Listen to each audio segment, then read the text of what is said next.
particular, ou seja, de modo geral, à TTV. Muito obrigado, Clemente Carlos. Agradecer pela presença e fazer chegar aquilo que é a minha saudação a todos aqueles que se encontram em casa e saudar também aqueles que fazem possível este programa e que todo Moçambique esteja neste preciso momento junto a nós para que possamos analisar e averiguar Moçambique. Muito bem, por falar em Moçambique, daqui a pouco vamos trazer algumas imagens daquela que foi,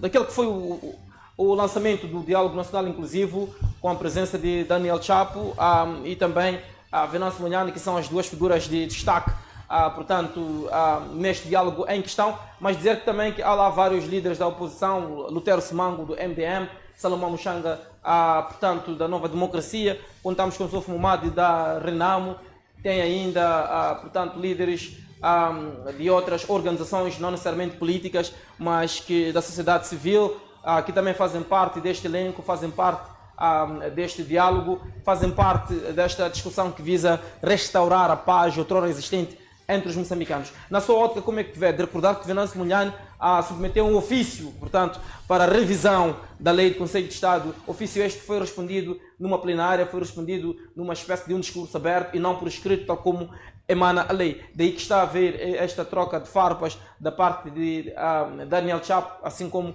o maior líder da oposição, Venâncio Munhane, devido a esta situação já criada. Na sua ótica, como é que vê esta situação? Quais são as possíveis saídas para isto? E poderá este imbróglio causar ou não um mal-estar entre as partes? Olha, primeiro nós temos que compreender a gênese deste diálogo, não é? Qual é a origem deste diálogo? Será que é um propósito do partido em que governa este país trazer este diálogo para os moçambicanos, ou este diálogo advém daquilo que foi a revolta popular que Moçambique vivenciou após as eleições? Aí vamos compreender a natureza do diálogo em que se pretende e a qualidade de diálogo em que se pretende para com que os moçambicanos tenham aqui aquilo que é a sua vitória. Qual é o diálogo que se pretende, então? Olha, primeiro dizer que o diálogo ele é bem-vindo. Em todos os setores, nas nossas casas, na sociedade, nos mercados, no setor formal, no setor informal, nós sempre temos que dialogar. Mas nós temos que compreender a gênese desse diálogo. Porque se eu sento com alguém, é porque realmente quer resolver um determinado assunto. Agora, se alguém esforça-me a sentar com alguém, provavelmente este diálogo não vai fluir na qualidade em que se merece. Porque nós temos que compreender aquilo em que é a gênese do Partido Frelimo. Como é que Frelimo surge como partido, não é? Aí vamos compreender se realmente este partido teve em algum momento uma visão de dividir aquilo em que é o Estado moçambicano com os demais atores políticos. Em 1962, na formação do Partido Frelimo, antes existiam 3 movimentos. Nesses 3 movimentos, infelizmente, eles estavam dispersos e isto não facilitava aquilo em que era a luta contra o colonialismo português. Porém, esses 3 movimentos uniram-se. Mas quando esses 3 movimentos unem-se, tiveram aqui aquilo que é um ponto a ser referenciado. Após nós ganharmos a independência neste país, vamos às eleições para trazer aqui aquilo em que é um Estado de direito democrático. Isso, infelizmente, não aconteceu. Não aconteceu, por isso que mais tarde nós vimos o que aconteceu aqui em Moçambique, a Guerra dos 16 anos. Ou seja, é um partido que dificilmente ele aceita sentar, ouvir e pôr em prática aquilo em que se precisa para melhorar a qualidade de vida neste país. Não sendo deste jeito, acaba trazendo aqui aquilo que é a desestabilidade para o bem-estar deste diálogo. Porque neste diálogo todos nós já sabemos o que se precisa para mudar Moçambique. Quer dizer, Moçambique não é uma ilha, Moçambique não está isolado. E nós sabemos muitíssimo bem o que é que levou aos moçambicanos à rua após as eleições. A má qualidade de vida, a questão da fraude eleitoral, a questão da partidarização do Estado moçambicano, a questão da partidarização dos órgãos de justiça deste país, a partidarização dos órgãos de soberania deste país, as assimetrias regionais, as desigualdades em que se vive neste país. Em suma, é sabido por todos nós o que é necessário para mudar o quadro histórico deste país. Não quero eu aqui dizer que o diálogo é desnecessário. Não, é pertinente, temos que ir ao diálogo, mas nós já sabemos quais são as linhas mestras em que nós devemos alinhar nelas, devemos abraçar para trazer aqui resultados satisfatórios para o povo moçambicano. E não pode haver aquilo que é a mediocracia dentro deste diálogo. Por quê? Porque a questão da mediocracia separa aquilo em que é o extrato social, ou seja, aquilo em que são o nível de indivíduos que lá vão se fazer presente. Porque nós temos que ter todas as camadas sociais, nós temos que ter todos os estratos sociais dentro deste diálogo, a partir do camponês, operário, até o alto magistrado da nação, para cada um destes atores colocar aquilo em que é o seu pensamento. Então, não podemos nos limitar em trazer pensamentos unilaterais, porque isto vai limitar aquilo em que é a questão da representação daqueles em que se encontram lá no posto administrativo, aqueles que se encontram lá fora daquilo em que provavelmente seja o enquadramento social deste país. Então, nesta onda, nesta ótica, nós compreendemos que este diálogo em algum momento é uma oposição, é uma questão do imperativo da sociedade civil para com que este diálogo ele venha acontecer. Olha, se nós olharmos para aquilo que é o preâmbulo do Partido Frelimo, quando as eleições, ou seja, quando em 1975 Moçambique torna-se independente, nós compreendemos que antes disso, em 62, que o Partido Frelimo é um partido pró-leninista, é um partido comunista, é um partido que tem uma visão do bloco da esquerda. Quer dizer, nós compreendemos aqui que é um partido que tem uma visão unilateral, tem uma visão de não querer compartilhar o bem público com os demais atores políticos. Então, não será hoje que o Daniel Chapo vai aparecer e vai facilitar a vida de um verdadeiro opositor político, porque nós temos lá alguns outros opositores políticos, temos o homem do MDM, temos o homem da Renamo, temos alguns outros atores políticos, mas nós temos que compreender qual é a relevância dos demais outros atores políticos dentro desta conferência que ela vai se materializar. É preciso que nós tenhamos indivíduos em que vão apertar o sistema para trazer resultados para os moçambicanos, porque não pode somente só...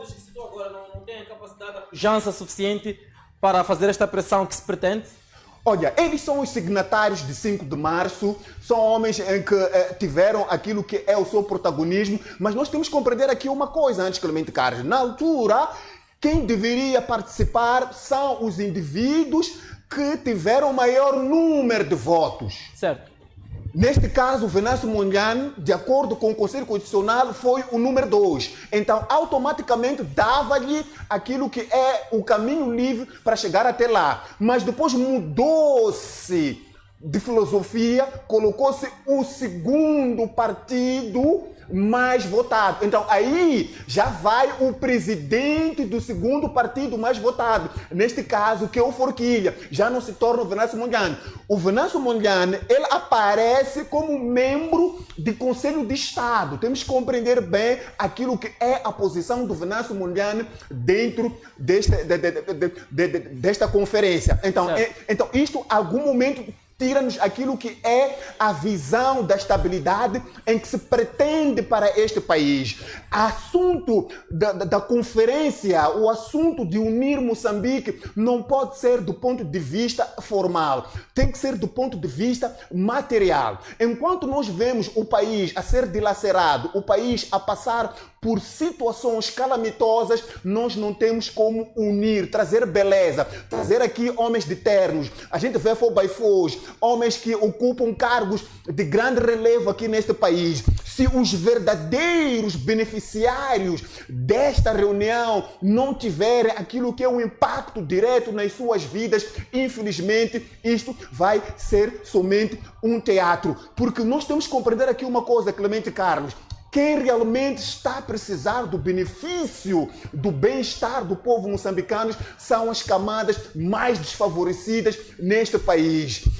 Se nós compreendermos do dia que o Daniel Chapo tomou posse até hoje, o povo moçambicano ainda não teve nenhum impacto direto em sua vida. Estou aqui a falar de transporte, estou aqui a falar de alimentação, estou aqui a falar... Os tratores que o governo está a implementar não é uma resposta a esta crise de transportes? Não, está muito longe daquilo em que se pretende, não é? Para o século XXI, para um país como Moçambique, que já está independente há 50 anos. Aquele trator para a agricultura daria um jeito, mas não para dar dignidade, não é, aos moçambicanos. Ou seja, o Daniel Chapo vai fazer um ano e até então, não estou aqui a contrariar, não estou aqui a reduzir o Daniel Chapo, mas eu vou dar aqui um pequeno paralelo. Se formos a ver, o Donald Trump, não quero comparar Donald Trump e Daniel Chapo, mas eu quero trazer aqui aquilo que é um ponto de reflexão. O Donald Trump, a primeira coisa, quando ele chegou ao poder, ele começou a estruturar e criou um impacto dentro da própria sociedade norte-americana. Seja lá bom, seja lá mau, mas nós vivenciamos isto. Agora, aqui em Moçambique, até então, só conseguimos ver Daniel Chapo viajou para o lugar A, Daniel Chapo voltou. Daniel Chapo nomeou fulano B, Daniel Chapo viajou. Mas aquilo que mexe, aquilo que fez com que os moçambicanos fossem à estrada, aquilo que fez com que os moçambicanos repudiassem, aquilo que fez com que os moçambicanos ficassem tempos e tempos nas ruas a queimar pneus, não foi algo romântico, foi algo que vem dentro dos próprios moçambicanos. Os moçambicanos estavam a exteriorizar aquilo que é o seu sentimento desta má governação. Se fosse presidente, Nhantumbo, o que faria nestes cerca de 8 meses de governação que acha que o Daniel Chapo não está a conseguir fazer na sua ótica, o que exatamente que teria atacado logo a partida? Olha, a primeiríssima coisa, como se diz na gíria popular, o saco vazio não fica de pé. A questão de alimentação.